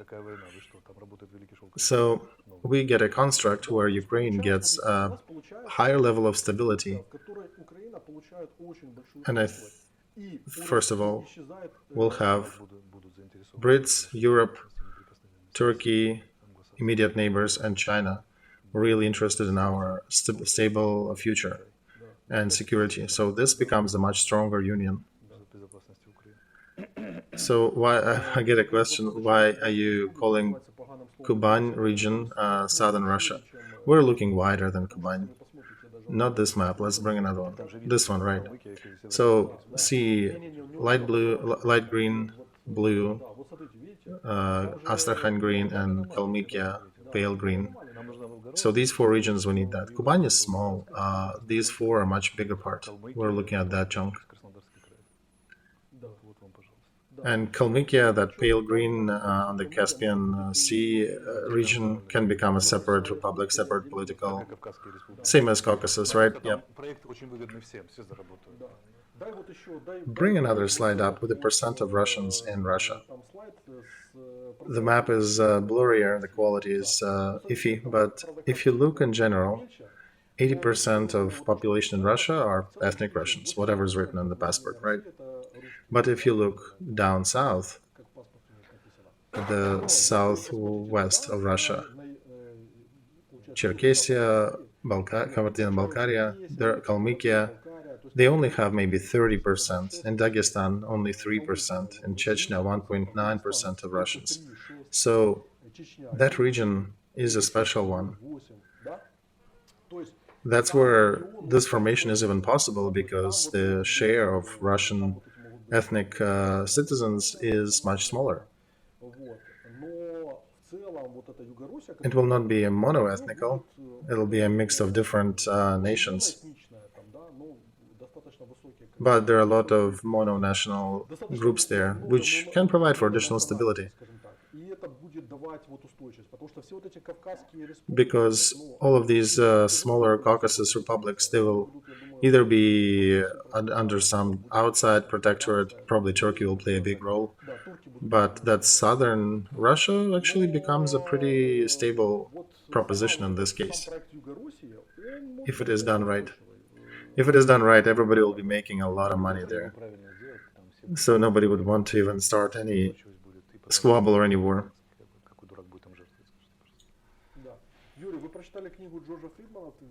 Yuri, you read a book by George Friedman in 2009, and that is a think tank creation, that region of the United States. In the meantime, there is war in Ukraine and people are dying. Well, no, it's not about that. It's the actual interests of Russia that doesn't want Ukraine to exist, and they keep solving that question. Americans, if you look at their politics, at Obama's politics during the second cadence, and they removed themselves from Europe, they entrusted everything to Angela Merkel in Germany, and she tried to start her own big continental game and tried to agree with Russians on many of these things. Another question: how many people of Ukrainian army needs to die in order to push the Volkhov corridor? What is that? Oh, that they decided we want Ukraine to fight for that region? No, Но почему он должен существовать? Потому он выглядит. this is not the suggestion. Вокруг этого формируется консенсус. This project is being Поиск элит в set as an idea. There is a search for future elites in Russia. So if you address this potentiality properly, you involve stakeholders, China, Europe, выгодно жить в Юго. some of the Russian elites who want to partake in that. Значит, конференции за границей. They might start some conferences abroad where they start discussing these options. And one day, the governor and the future head of southern Russia might send a message back to Moscow that, you know what, we're not sending any more monies to Moscow. And if Moscow wants to send tanks there, Turks, China, and Europe would say a no, because we actually have our interests there. Another question, why you guys are so smooth here? Why are you planning to destroy Russia? Well, if you did not notice, we are in the middle of the war for life with Russia that is planning to destroy Ukraine and many others. By the way, Yuri, we're not actually against Russia. We're not so evil against Russia. No, we're looking for a way to create a future where we have a more stable future, where we have more allies that protect our interests by protecting theirs. Another note, southern Russia is like a shelter for all the opposition of Russia. Exactly, that is one of the options for the future development of Russia.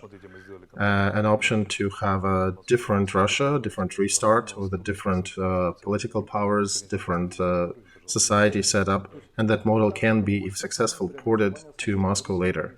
So that could become a strong system that might inject the bigger Russia with a sort of vaccine against imperialism and could bring it in there, say, hey, here's another future where you work and cooperate with your friends, where you work as a valuable member of the world society. And that can become a success story in this case. And with this approach, here's another question. We do leave Russia with their nukes? Exactly. We don't care if they can stay in their frame. They can have their nukes and live the way they like. But this gives instruments to solve their matters and their trade issues without Russia, if we need to. One needs to understand specifics here. For China, big Silky Road is a civilizational project.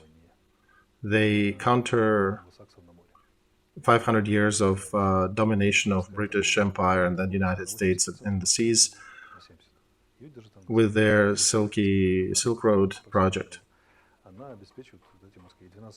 And 12 aircraft carriers groups are providing additional security for the Americans and the Brits in controlling the ocean fares.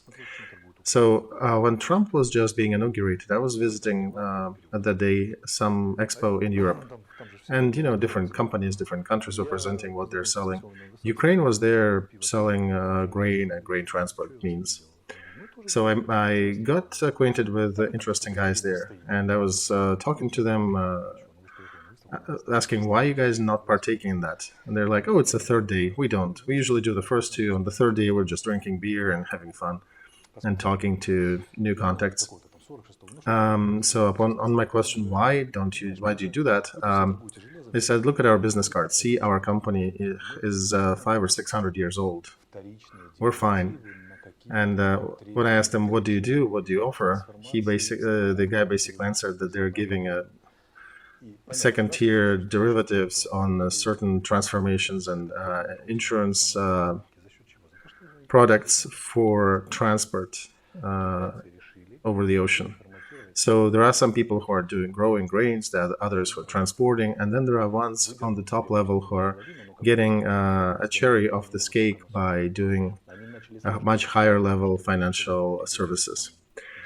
So China is trying to add another route, another option for trade in the world without having to fight with United States and Britain for the ocean ways. So China is investing in infrastructure project, in connecting all the countries for their Silk Way project. So do you think if that Southern Russia project becomes viable, China would be a very interested party? Do you think Russia can afford to fight with China? Never. And here's your angle at a stable future. Russia can fight with Ukraine again. Russia will never fight with China.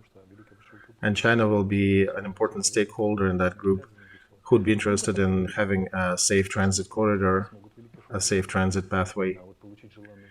And Brits might also be interested in that because they won't be able to control the full project that is essentially inspired by China and organized, but they could control a portion of it, a very valuable portion of it, and gain enough proceeds from that as well. And Ukraine, if we'll be part of that route, we also can earn money, can be part of the good, stable financial future. And imagine Russia, if at some point they decide to attack the western border with Baltic countries, Ukraine, and others, they will be facing also a serious foe in the southeast in the face of China. Friends, once again, please hit the like button. We're trying to discuss serious geopolitical matters here that can change things for decades of the future. Yeah, it's a grand game 3, our grand game for Ukraine. Yuri, do you think the loss of territory for Russia, another question, will be a factor for resentment there and the winning of the forces that want to fight? Okay, Mikhail, here's an answer. Russia, without that, fell deep into that war, fell into fighting their neighbors. And they fell into the war because of abundance of money, abundance of resources, including financials. So they might fall into that way, but without resources, then they'll be somewhat a North Korea version. In my view, Russia has the only pathway forward is to get refreshed by another small country that has been a part of it, just like Korea's or Germany. Something like Germany is not doomed to be a Nazi Germany, right? So Germany was split and Germany was trained and they reunited stronger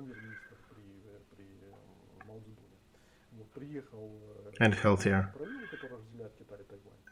And remember, I have a story from China when one of the politicians under Mao Zedong came to the strait that separates China from Taiwan. Somebody asked him, do you guys want to cross the strait and enter Taiwan? And he answered back then, let's give those guys a few decades to see how they develop. Maybe there'll be something good that will come out of it.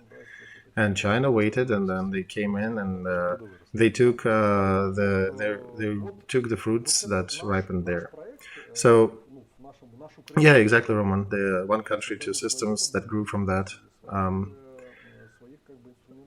So our project, guys, here is brainstorming that strategic logic that includes the logic of big players, of other big players on the world map, the logic of Russian archetypes, how it developed, and how they will be playing, and their understanding of the world, the logic of Turkey,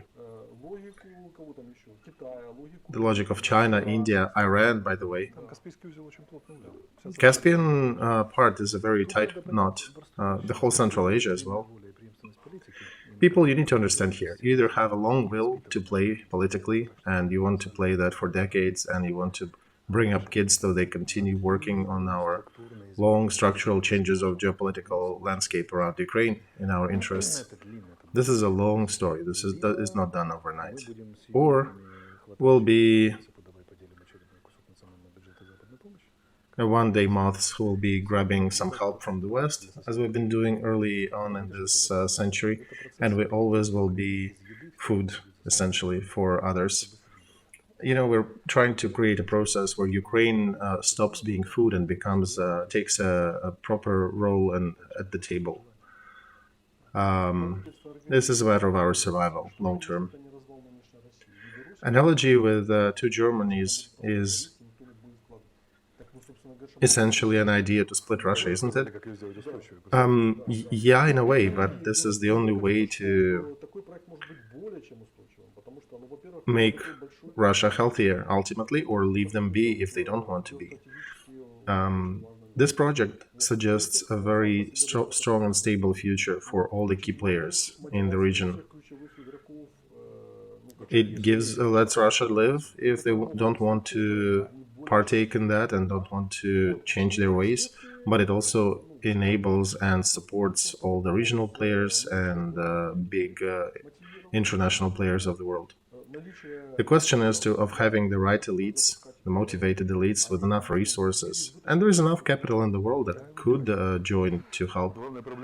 Oh yeah, Yuri, there's a ton of money in the world. The main problem in the world is where to spend them smart, not to where to earn them. Well, Rostov University in that area is actually a smart place. They might bring up new elites. Rostov city in that area is also sort of like Novgorod the Great back in the days, is a sort of precursor to that independent republic. And they have a large share of Ukrainian population, ethnically Ukrainians there. Plus, at some point, they can become a really strong magnet to the rest of Russia if that project succeeds. That people in Moscow and other parts of Russia can look and say, hey, look at these guys. They're just like us. They're basically us, and they're succeeding so well. Why don't we follow these footsteps? Here we get another question. Project Primoria, the sea borders, is it being cancelled in the slide? No. It gets new breath under this. Because on the north we got good neighbors, we got Baltic and Poland in the northwest, but here we do have a lot to work with more possible stakeholders. And look, Azerbaijan and Turkey, they're fighting for that corridor near Armenia. They're struggling to have it established. If we offer them another one, they might as well, which actually may be more lucrative. Right, Alexei. We are actually looking for additional insurance, so to say, in the future development. Europeans are now again saying that there is some remote perspective that will become members of European Union. We need another option for our development, just in case. Right, Yuri. And regardless of European Union, that's a good bonus. But what we need to create a network of neighbors who are sincerely interested in your success. So they're the only ones who come first if there is a trouble. They're the ones who come and rescue you if things happen, because it may take much longer for the remote friends and allies to join. So we are trying to create that network locally of good neighbors. Because for us, explaining somebody in Indonesia or Malaysia our problems in Ukraine, it'll take some time. And they may eventually say, you know what, we got our issues here, we don't care. Good neighbors that you can make, you can help grow around yourself, they're precious. You know the difference between Poles and Germans on the international conferences, now war-related? Poles get things immediately. Germans need some explanations.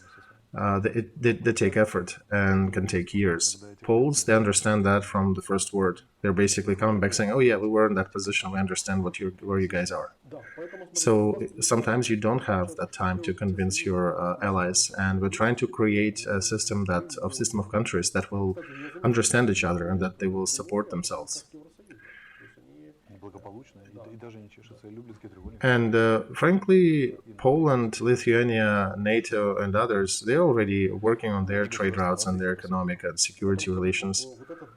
And there are other groups, Visegrad 9, they're also as a part of European Union. So our project can exist in the framework of European Union just as well. It's just a trade route that reinforces the southern side. So imagine that the trade routes are getting to the transport ring around the Black Sea and then can follow to Kazakhstan. Just like the classics said, capitalization is done not with natural resources, but with organizational efforts. If there was no, for example, transport way around the Black Sea and there was a dead end on the other end. If all of a sudden there is a long trade route all the way down to Asia, that'll bring millions. That's a very expensive, a very profitable proposition.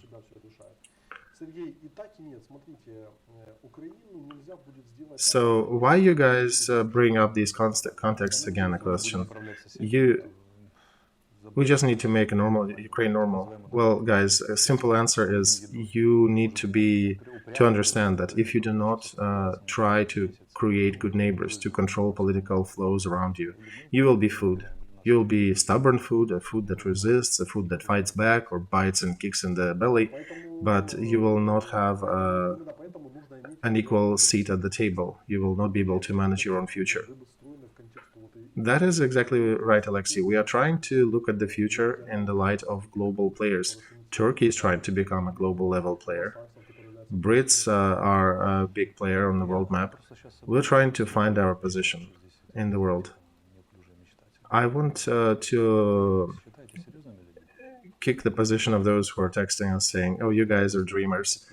I have a question. Do you guys consider military people to be serious or fantasy people?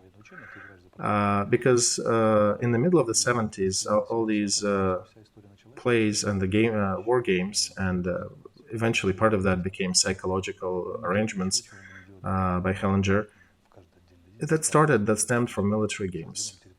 I worked in the higher levels of military command, and we've been playing a lot of serious games, political military games, and some of them were even more detailed, where, the usual, the whites attacking the blues, they cut the territory in this way, and you have to find political connections, you have to find the right angle to fight the fight. Remember why Skoropadsky back in the early 20th century wanted to sign a treaty with the Russian general, with the Soviet general, because he was a part of that military school. He was trained back in the Empire military school of Russia. That is what they were trained to think about. This is how the military strategists are taught to think. You need to find the right allies, you need to find the right stakeholders, you need to find the stable and stronger future. And it may be a long project for 20 years to reorganize and create the world around you. Another question, perhaps we should look at the smaller tactical questions and then not go into the deeper ones immediately.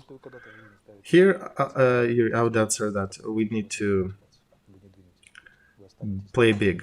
As a person with psychology background, if you set the goals small, you'll never get off the sofa. You will be not enough motivated to get off the sofa and to go do work. The motivation as humans we get usually the strongest motivation is when you do want to achieve the goal, but you don't see how you can get there. And that's when you get deep spiritual motivation to get from point A to point B, and then the processes start to work. This is how the long will works that Gumilev was writing about. Russians are using that instrument successfully. They use the long will to keep fighting for certain interests for 300 years and achieve them. And you're basically saying that let's not use the most effective instrument that human history has. The long will is one of these most effective instruments.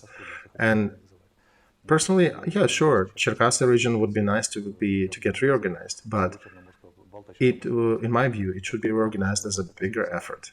If we succeed in this project, then Cherkasy region will also get successful. They'll get enough trade routes, enough roads and highways through them, and will change their ways too. Another comment. I'm listening to these guys and I think the war is over. I want to remind our viewers that Churchill and Roosevelt met in 1943 when things were still pretty hot. The battles were raging and far from everything was remotely defined. So trust me, big projects and big plans, this is exactly when they start to grow in times like that. And I'm quite sure that right now in London, in Zurich, or some other places like Washington and New York, these plans are being discussed. Watch a movie, it's called The Liberator, Libertador. about Simon Bolivar in Southern America. Look at the inhuman conditions where he was planning a new civilization. He was basically in between battles, and in weather elements, he was using his free minutes to imagine and create that future world in a damp and cold tent. These are the people who built the future. Washington, when he cherished the view of the future United States, when he was running and fighting for 4 years against Brits, Justinian, he was creating his image of the future during wars and during the plague. Imagine he would get his advisors and coming and telling him, you have plague, you have trade imbalance, you have wars in the periphery. Don't think about Sophia and all that construction. Abandon this project. And crises like that, they are the ones that actually push you to make new plans and to act. When everything is good, you don't really need to act. You can just eat good food and be happy. But when your future is at risk and the future of your kids is at risk, that is when you need to plan things like that. Another question. Yuri, how can we find an agreement when a bunch of our people here in the country refuse to cooperate, when they fight each other and squabble with each other? The answer is simple, I think. It is about the adequate part of society that needs to become a real majority, find how to unite, and then marginalize the extremes and fringes. They should always be marginalized and managed this way. If you throw the fringe out of the accepted discourse, you're fine. In this case, you can find a way to go forward. There is a lot of people, a biggest percentage in Ukraine is literally all right. And that whole machine of dividing us and using political schemas to divide us is only because the major part of society is busy and not paying attention to. So if you look at the extreme left, pro-Russian side of politics, what's top? 7%? I'll give them 8. What is about the right, extreme right, like Piedmont group, about another 8? What about the rest, 84%? Where are these normals? 86 will always win over these 16, but if you stay on the sofa, then the fringes may win. So don't let them negotiate and find common ground. Олексій Любич, який сенс англосаксам віддавати свою долю впливу або перенаправляти цей вплив, якщо все і так вже налагоджено і добре це працює? Так в тому і річ, що не налагоджено і не добре працює, і що є фундаментальна нова задача, коли потрібно Китай, який досяг... So another question was about the good intentions and work and just working within your framework of the country. Oh, here's a thing. China, for example, is not really fighting any wars actively. They are building their own project to control the world trade to a degree. And they're just following that route. And speaking of Brits, what interest did they have to assassinate one czar and put another czar in Russia instead?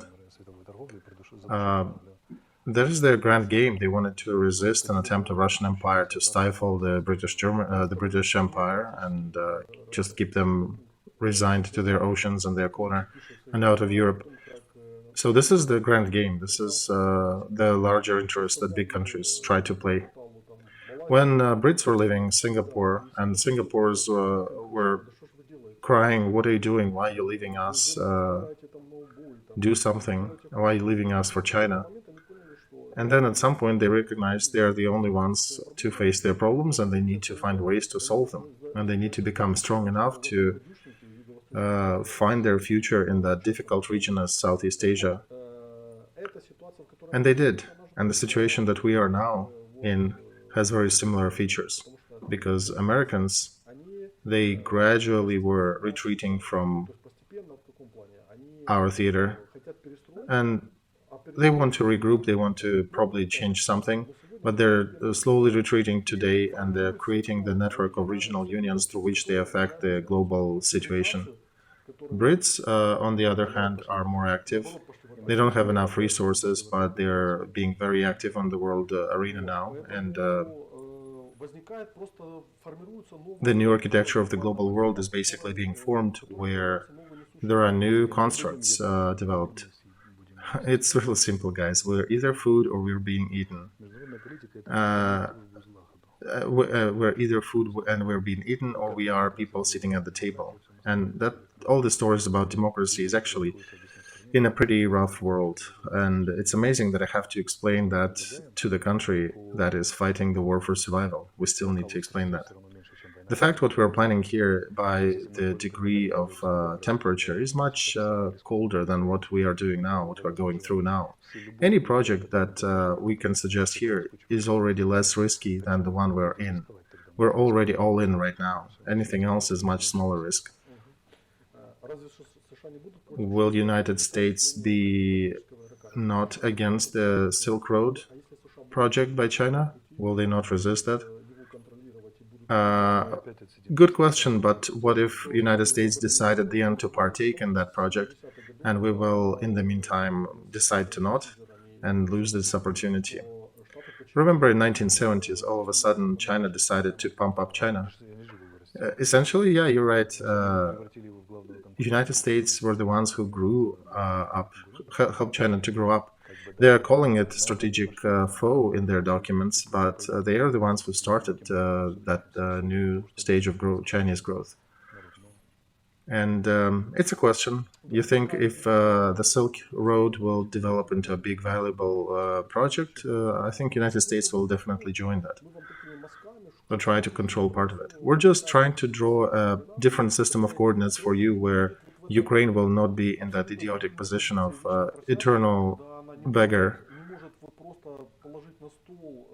where we can come to London, to Berlin, to Washington, come with good suggestions and why is it important to continue working with us, why we're worthy of all the investments that you guys can possibly bring, to do what. But when you show that they need that and there is a way to get the monetary profit from that situation, that is how you motivate your allies. This is when the magic of numbers and interests turns on, and the magic of economy. And if we do not create that, if we do not look into the future that has that picture, the magic of generating capital and ideas and development, political stability, then we'll have to rely upon the magic of Yumila the Fool that we addressed early on in this stream. This is not the magic we need. So, yeah, that's it.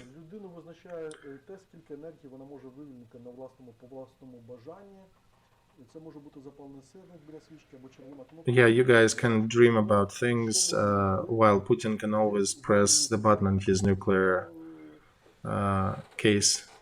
What can you present? What can you counter him with? We can counter his worldview with a long will and curiosity for change. European archetype is a transit psychology, is the logic of transit from an okay today to the much brighter future. And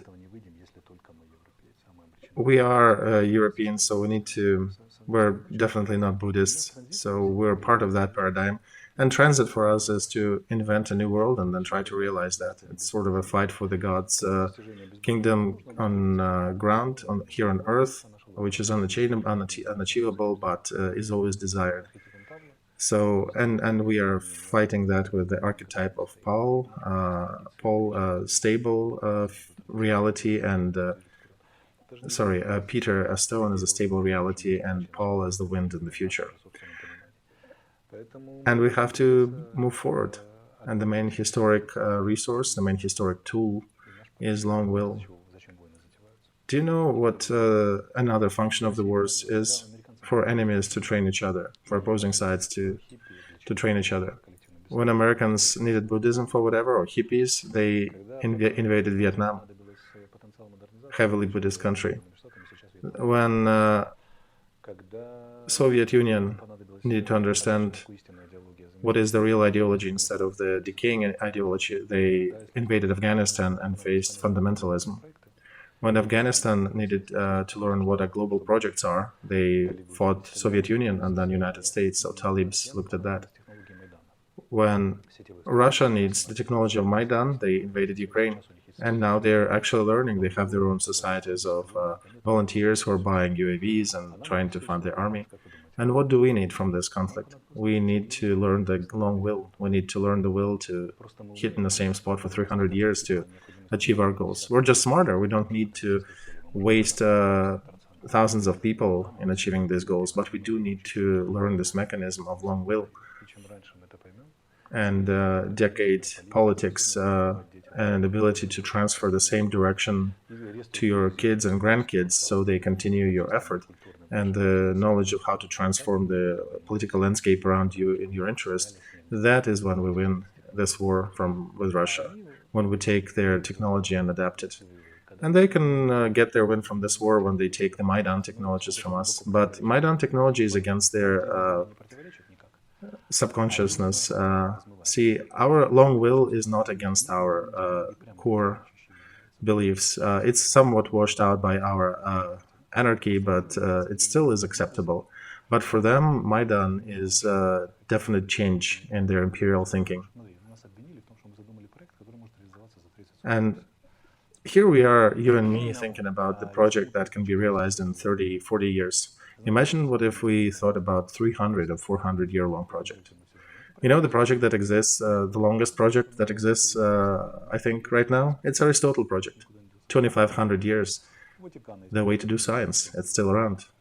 Vatican has long games, 300, 400-year-old games, and we afforded ourselves the luxury of dreaming for 20, 30 years, getting criticized for that. Very important ways, very important problems we're discussing that are caused by war. And our compatriots are attacking us, saying that we're dreaming too far. We need to learn from this war. We need to learn to think long. And the victory in the war is usually taking the strongest technology of your foe and adapting it for yourself. And we are going through crisis to find a new source of power. So this is a new secret of power for Ukraine. Long will. We actually destroyed them by the August of this year, and now they managed to get new injection of blood and resources, and they're still doing the long will game, and they're here again with more numbers. And we somewhat let it loose and failed to factualize the victory, and now we're facing another round of this fight. We need to stop relying on magic. We need to stop relying on that magic fish that will think for us. We were showing you how can we learn from that, and how can we achieve a future that is more stable for us. We're not some kings and Napoleons here. We're with you. Yuri is reading your commentary and questions on this stream. We're not showing you here. We are the wise men. We know what to do. No, we have trying to have a direct link back to you. So please partake. We're just imagining. This is a live process of thinking. We're doing it joint together with you. We're not trying. Don't think we're trying to show you the right way. No, it's a joint product that we're discussing. So another guy's writing, what if we invite Elon Musk with his ideas into our rocket building industry? Yeah, so the answer to that would be Musk needs to understand that it's valuable for him. He needs to see that there is a benefit to his participation in our industry. You know, venture capitalists always try to get the idea, not even the idea, but the precursor to the idea that has some perspective behind it. I think we already have that precursor to jump out of that construct of Ukraine as eternal victim of the Eastern Europe, the bloody lands, as Timothy Snyder said. We want to stop being those bloody lands. We want to get from the logic of eternal conflict in our territories, and we want to create projects that include bigger neighbors and big productive neighbors, or change neighbors and help them evolve in a way to help create that future. Colleagues, we are the adequate part of our community, of our society. We're trying to think about how do we live happily. We need to live in accord with our values. This is how. And don't let the marginals tear us apart. Ukraine as a whole is being torn by our neighbor who's got a longer will. and internally we have the fringes trying to tear us apart. So let's perhaps show how adequate part of society can manifest their long will and stay adequate and win in the long term, and our happiness would be adequate and not marginal. So that is all the ideas that I'm trying to show. All right, I suggest to conclude here. We got a good 2-hour stream. I think we painted some good ideas in it. Please try to like, share if you can. Do not forget that it is your load. It's part of intellectual work to support that and to continue developing that future with us. Please share it. It is your product as well. It is the vision where you can partake and that you can adapt. Please comment and help us push this idea around. Start pushing these ideas with your contacts in the south of Russia, why this project may be more lucrative than what they're living in right now. This all starts with an idea that it's enough for you to create 5 sentences and send a link to somebody to discuss. Small steps. They can change big things in the future. So again, please click the like button, subscribe to our streams. We're trying to help with some donations that you sent to help Ukraine fighters.